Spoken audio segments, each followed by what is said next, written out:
Good morning, my badass friends. My name is Cece, and this is my badass life. On November 5th, 2021, I went in for a diagnostic colonoscopy, and in an instant, my life changed forever. I was diagnosed with stage 3B rectal cancer. On November 5th, 2024, our lives once again are irrevocably changed. And I have to be honest, it feels the same. It feels the same as being diagnosed with cancer, because I know that our lives will never be the same again. And as a cancer survivor, I now risk losing my healthcare insurance. And as a woman in a same-sex marriage, I also risk losing the 1,100 plus rights afforded to me as a married person in the United States. And as an LGBTQ person, I risk losing other rights. So if you're wondering why some of us are so scared and worried and shell-shocked by the results of the election, that's why.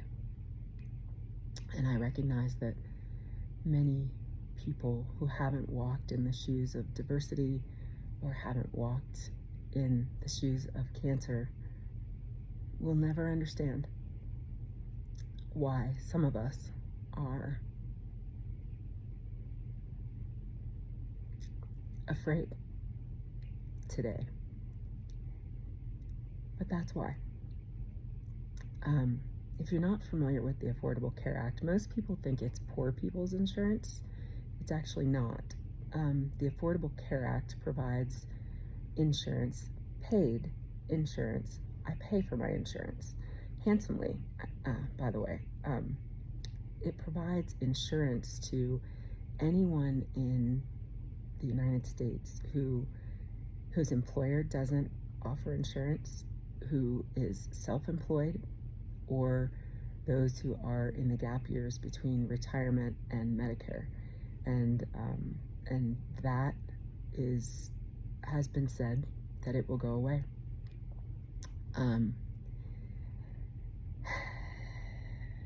That will be devastating for cancer survivors and anybody with chronic illness, because what it means is that the pre-existing condition clause, the clause that says you can be insured even if you have a pre-existing condition, will go away, first and foremost. So that means anyone who's ever had a previous diagnosis of pretty much anything can be refused coverage. And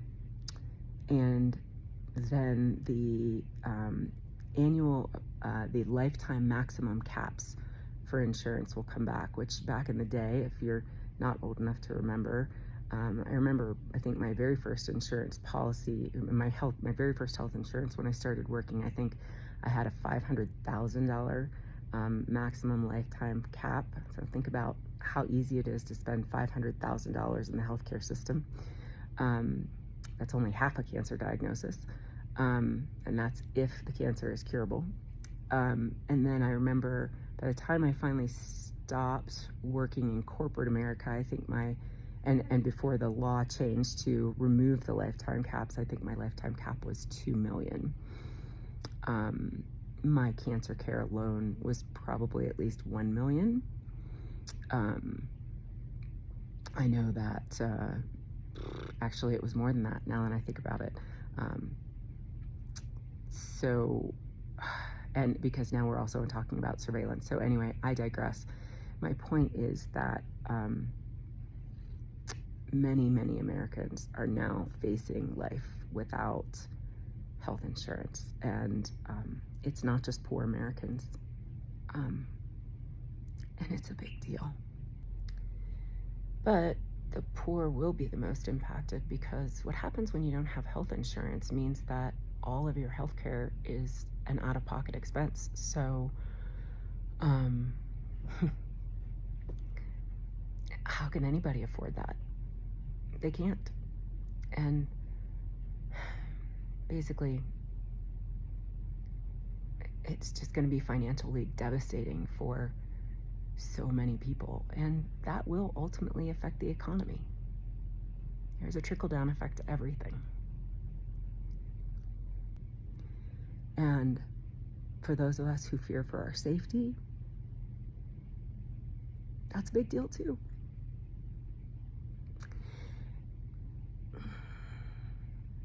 And I just needed to share that.